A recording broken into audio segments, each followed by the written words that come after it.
오늘 말씀은 고넬료의 집에서 복음을 전하는 베드로에 관한 말씀입니다. 베드로가 고넬료의 집을 찾아와서 하나님의 말씀을 증거하는데 36절 말씀을 보면 단 한마디로 그 말씀이 어떤 말씀인가 하면 화평의 복음이라고 말합니다. 왜 화평의 복음이라고 말하는가 하면 예수님께서 성령과 능력으로 곳곳을 다니시면서 선한 일을 행하시고 또한 그로 말미암아 귀신에 눌린 모든 사람을 치유하여 주셨기 때문입니다. 그래서 죄로 막혔던 담을 허물어 주시고 인생의 짐으로 말미암아 고통 중에 신음하던 모든 사람들을 주님이 주시는 참 자유를, 기쁨과 평안을, 생명의 은혜를 풍성하게 누릴 수 있도록 해주셨기 때문입니다. 베드로가 이와 같이 화평의 복음을 전하고 있는데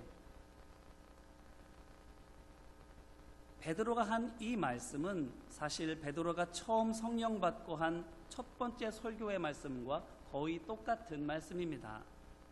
사도행전 2장 16절로 36절 말씀을 보면 성령 받고 처음으로 길거리에 나가서 사람들에게 복음을 전하는데 베드로가 이렇게 말합니다. 사도행전 2장 22절 말씀입니다. 이스라엘 사람들아, 이 말을 들으라. 너희도 아는 바와 같이 하나님께서 나사렛 예수로 큰 권능과 기사와 표적을 너희 가운데서 베푸사 너희 앞에서 그를 증언하셨느니라. 아멘. 오늘 한 예수님께서 성령과 능력으로 두루다니시면서 선한 일을 행하시고 귀신에 눌린 모든 사람을 고쳐주셨다라는 이 말씀과 거의 똑같지 않습니까? 그러므로 베드로는 성령 받은 후 언제나 이 화평의 복음을 믿고 있었고 또한 증언하고 있었던 것입니다. 그런데 그가 이렇게 믿었고 그가 이렇게 전하고 있는데 그러면 정말로 그는 그렇게 생각했고 또한 그렇게 살아오고 있었을까요?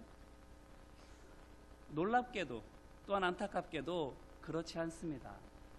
왜냐하면 사도행전 8장 말씀을 보게 되면 교회에 큰 박해가 임했는데 베드로는 예루살렘을 떠나지 않았습니다.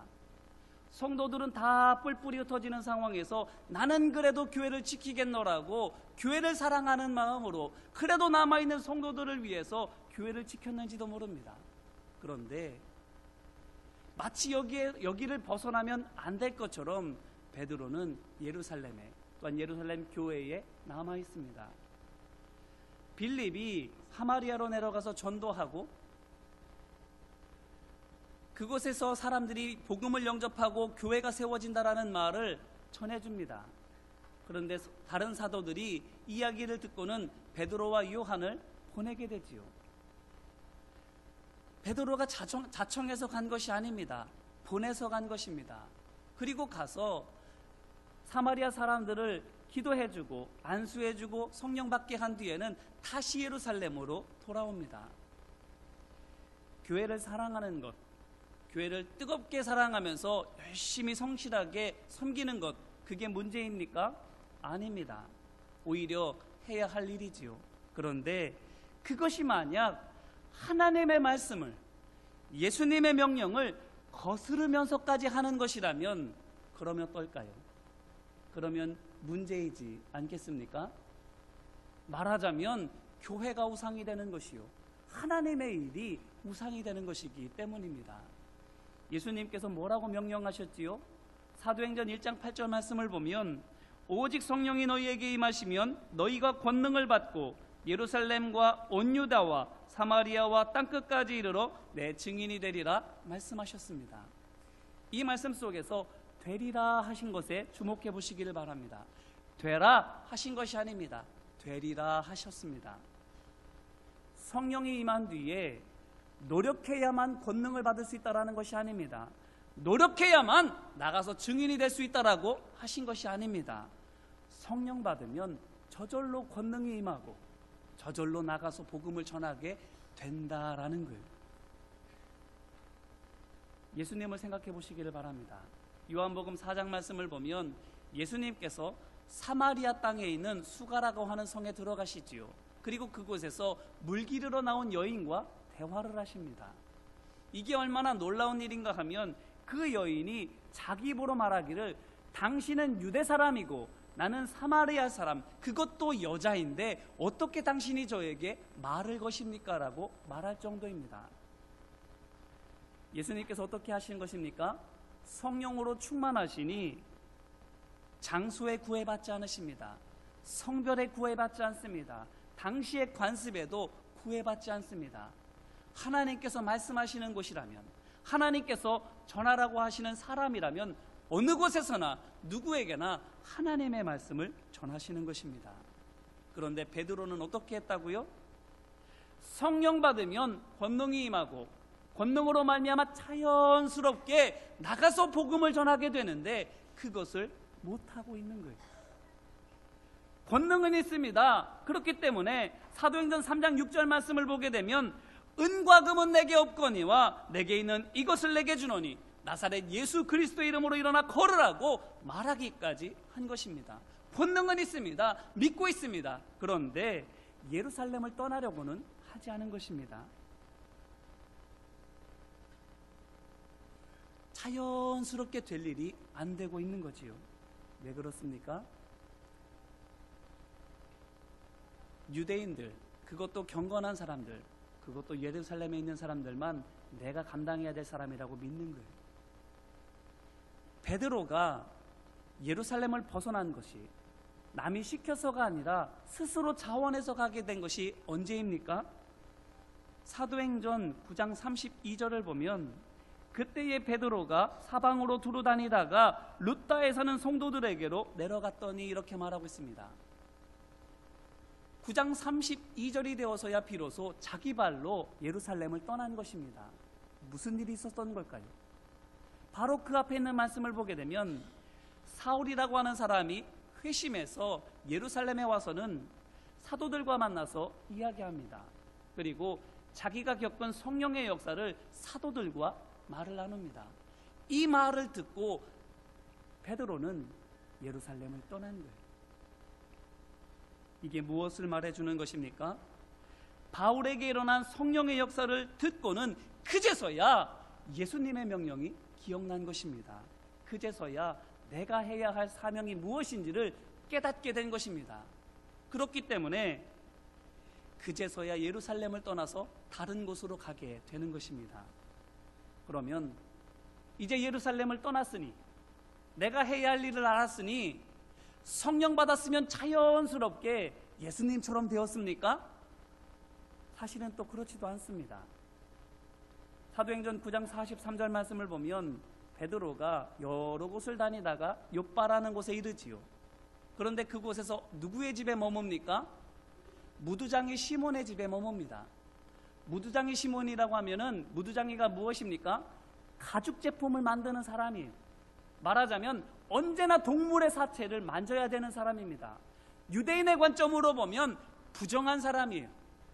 함께하면 안 되는 사람입니다. 그런데 그 사람의 집에 들어가서 함께 머물며 지내는 거예요. 바울의 말을 듣고 내 사명을 깨닫고는 어디까지 그의 믿음이 확장되었는가 하면 경건한 유대인들, 예루살렘 교회에 있는 성도들만 내가 말씀을 전하고 돌봐야 될 사람들이 아니라 부정하다 할지라도 유대인이면 누구든지 내가 다가가서 하나님의 말씀을 전하고 그리스도의 사랑으로 섬겨야 되는 사람이라고까지는 알게 된 것입니다. 그런데 이방인들은요, 바로 그 다음 나오는 말씀을 보게 되면 베드로가 기도하다가 환상을 봅니다. 어떤 환상을 봅니까? 부정한 짐승들이 담겨진 보자기가 하늘로부터 내려오는 환상을 보는 거예요. 그때 하늘로부터 음성이 들립니다. 이것을 먹으라. 그런데 베드로가 어떻게 하지요? 10장 15절 말씀을 보면 베드로가 이렇게 말합니다. 주여, 그럴 수 없나이다. 속되고 깨끗하지 아니한 것을 내가 결코 먹지 아니하였나이다. 이렇게 말하는 거예요. 마태복음 16장에서 베드로가 예수님을 향해서 주여 그리 마옵소서, 주께 이런 일이 결단코 일어나지 않도록 제가 하겠습니다라고 말한 것과 거의 똑같지 않습니까? 단호하게 거부하는 거예요. 하나님께서는 이방인들을 향해서도 하라고 부정한 짐승의 환상을 통해서 보여주시는데 베드로는 그건 안 됩니다. 저는 그렇게 할 수 없습니다. 라고 거부하고 있는 거예요. 부정한 유대인들에게는 다가가게 되었습니다. 그런데 이방인들만큼은 아직 마음으로 용납이 되지를 않는 거예요. 그런데 예수님의 음성이 또 들려오지요. 뭐라고 합니까? 10장 15절 말씀을 보면 하나님께서 깨끗하게 하신 것을 내가 속되다 하지 말지어다, 이런 음성이 들립니다. 이것이 3번이나 들리게 되지요. 그리고 나서 어떤 일이 벌어집니까? 고넬료가 보낸 종들이 베드로에게 도착하고 그들과 만나 이야기한 뒤에 그들을 따라서 고넬료의 집에 가고, 오늘 말씀에 있는 것처럼 고넬료와 그의 가족들, 친척들, 친구들에게 복음을 전하는 것입니다. 무엇입니까? 예수님의 말씀을 듣고서야, 환상을 보고서야 그의 믿음의 지평이 또 한 번 넓어지게 되었다라는 것입니다. 이제는 유대인들에게만 아니라 이방인들에게도 복음을 전해야 되겠구나. 그들도 내가 복음을 전하고 사랑으로 돌봐야 할 하나님의 백성이구나라는 것을 그제서야 깨닫게 된 거예요.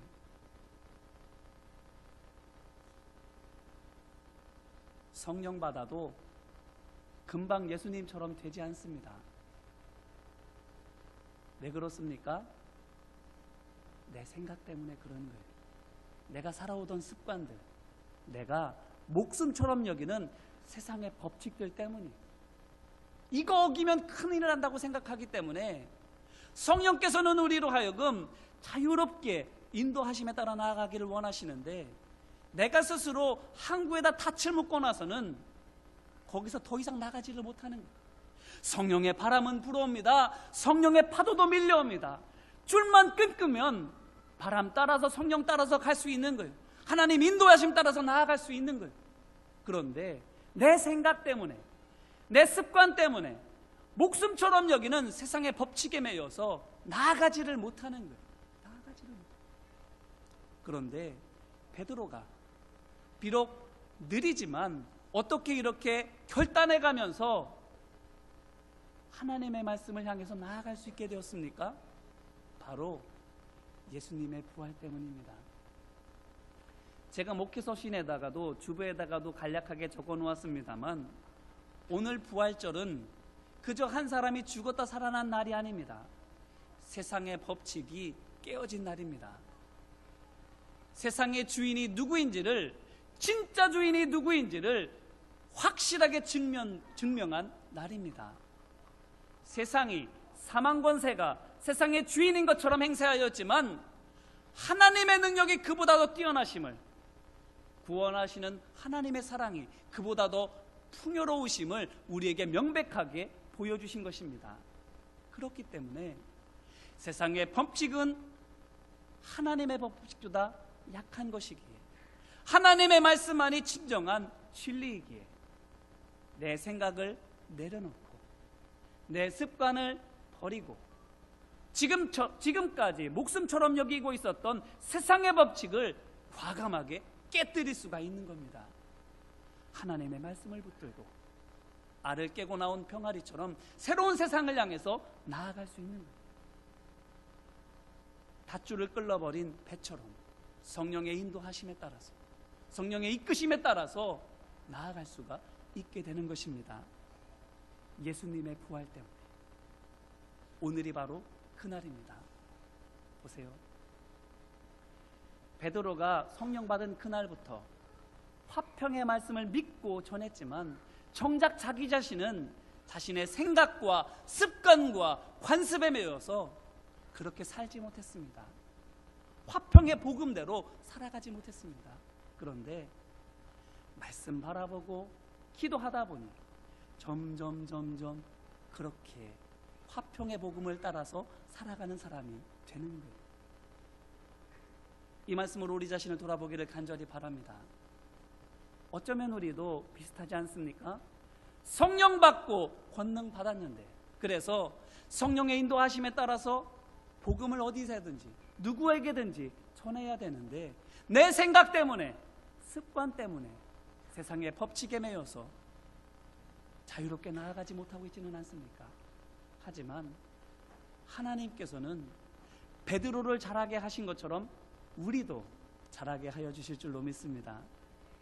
처음에는 부정하나마 유대인에게, 나중에는 이방인에게까지 정말로 내가 믿는 화평의 복음을 그대로 믿고 따라가는, 말만 하는 것이 아니라, 전하기만 하는 것이 아니라 그대로 내가 살아가는, 그리고 그 열매를 거두는 믿음의 사람으로 하나님께서는 우리를 또한 살게 하여 주실 줄로 믿습니다. 그러기에 포기하지 않고 화평의 말씀을 향해서 한 걸음 한 걸음 나아가는 우리 모두가 되기를 주님의 이름으로 기원합니다. 힘들고 어려운 고난이 우리 앞에 놓여 있다 할지라도 부활하신 주님을 믿고 의지하며 세상의 법칙은 이제 모두 소용이 없고 하나님의 말씀만이 진리임을 깨닫고 과감하게 알을 깨고 나오는, 그래서 세상을 향해서 한 걸음 한 걸음 주님과 동행하는 우리 모두가 되기를 주님의 이름으로 축원합니다. 이제 말씀을 붙들고 함께 기도할까요? 이 시간 회개하고 간구하며 또한 결단하며 기도하기를 원합니다. 어떠신가요? 매 순간순간마다 우리를 믿음이 자라게 하시는데 우리는 원망하고 불평하느라 그 시간을 허송세월하고 있지는 않습니까? 성령 받고 권능 받았는데 베드로처럼 인도하심 따라가기보다는 내 생각에 매여서 세상의 이치 법칙에 붙들려서 한 걸음도 못 옮기고 있지는 않습니까? 그랬다면 회개하기를 원합니다. 주님, 나의 연약함을, 나의 믿음 없음을 불쌍히 여겨달라고 회개하며 기도하시고, 또한 간구하며 기도하실 때 주님, 깨닫는 지혜를 주시옵소서, 알을 깨뜨리는 용기와 힘을 주옵소서. 그래서 화평의 복음을 믿기만 하는 것이 아니라, 말만 하는 것이 아니라 그 말씀대로 살아가는 하나님의 종으로 성장하게 해달라고 간구하시기를 원합니다. 그리고 그렇게 되기 위하여 주님, 제가 지금 부활의 주님을 믿겠습니다. 하나님의 말씀에 의지해서 내 자아를 깨뜨리겠습니다. 내 습관을 버리겠습니다. 세상의 법칙을 버리겠습니다. 하나님 말씀만을 바라보며 한 걸음 한 걸음 주님을 따라가겠습니다라고 결단하며 함께 기도하기를 원합니다. 함께 회개하고 간구하고 결단하며 함께 기도하겠습니다. 은혜와 사랑 많으신 아버지 하나님, 베드로가 처음부터 화평의 말씀을 전했습니다. 그렇게 믿었습니다. 하지만 정작 그 말씀대로는 살지 못했습니다. 하지만 하나님께서는 그를 포기하지 아니하시고, 너는 거짓말하고 있다고, 너는 위선자라고 책망하지 아니하시고, 그를 한 걸음 한 걸음 화평의 복음을 믿고 살아가는 자리로 이끌어 가십니다. 바울을 통해서 사명을 깨닫게 하여 주시고, 욥바에서 기도하면서 유대인에게만 아니라 이방인에게도 하나님께서 부르신다라는 사실을 깨닫게 하여 주셔서 그로 하여금 고넬료의 집에서는 화평의 복음을 증거만 하는 사람이 아니라 그 자신이 화평의 복음을 실천하는 사람이요, 화평의 복음을 따라가는 믿음의 사람으로 성장하게 하여 주신 줄로 믿습니다. 아버지 하나님, 이와 같이 우리도 성령 받고 당장 예수님처럼 되지 못하지만 한 걸음 한 걸음 주님께서 우리로 하여금 자아를 깨뜨리게 하시고 습관을 버리게 하시고 세상의 법칙을 버리고 주님을 따라가게 하여 주시는 줄로 믿습니다. 베드로처럼 자라가게 하여 주시는 줄로 믿습니다. 아버지 하나님, 오늘 부활의 주일을 맞아서 교회과 이들을 보면서, 성도들을 보면서, 서로를 바라보면서 이만큼 우리가 자랐구나라고, 이만큼 우리가 성장했구나라고, 이만큼 주님께서 우리를 인도해 주셨구나라고 경험하고 체험하오니, 아버지 하나님, 앞으로도 날마다 주님과 동행함으로 말미암아 화평의 복음을 따라가는 삶이 되어줄 수 있도록, 온전하게 화평의 복음의 사람이 될 수 있도록 아버지 하나님 함께하여 주시옵소서. 그리스도의 날에 온전히 이루어 주실 줄로 믿사오니 온전히 이루어지는 그날까지 포기하지 않고 믿음의 발걸음을 옮기게 하옵소서. 끊임없이 깨뜨리게 하옵소서. 주님만 바라보는 우리 모두가 될 수 있도록 아버지 하나님 함께하여 주시옵소서.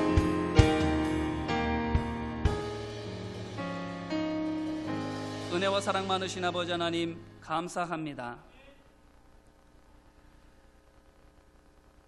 성령을 받고 권능이 임하여 자연스럽게 곳곳으로 나가 복음을 전하게 되는데 생각에 매여 습관과 세상의 법칙에 붙들려 예루살렘을 떠나지 못했던 베드로를 바울을 통해서 예루살렘 밖으로 끌어내시고 욥바에서 기도하며 환상을 봄으로 말미암아 화평의 복음을 믿고 전할 뿐만 아니라 그 복음대로 살아가는 하나님의 종으로 온전하게 성장시켜 준 줄로 믿습니다. 주님, 이와 같이 우리도 하루하루 성장해 나아가고 있사오니 주님, 우리의 열매를 받으시고 우리의 믿음과 기도를 통해서 온전하여질 수 있도록 역사하여 주옵소서. 온전히 자라서 화평의 복음을 말하는 것만 아니라 그대로 따라가는 사람이 되기까지 주님께서 우리의 마음을 지켜주시고 우리의 삶을 인도하여 주시고 주님과 늘 동행할 수 있도록 역사하여 주시옵소서. 그래서 우리의 삶에 화평의 복음이 평화의 열매로 맺혀질 수 있도록 주님 우리가 안에 역사하시고 함께하여 주시옵소서. 돌보시고 인도하심을 믿고 간절히 바라며 은혜와 사랑 많으신 예수님 이름으로 기도합니다. 아멘.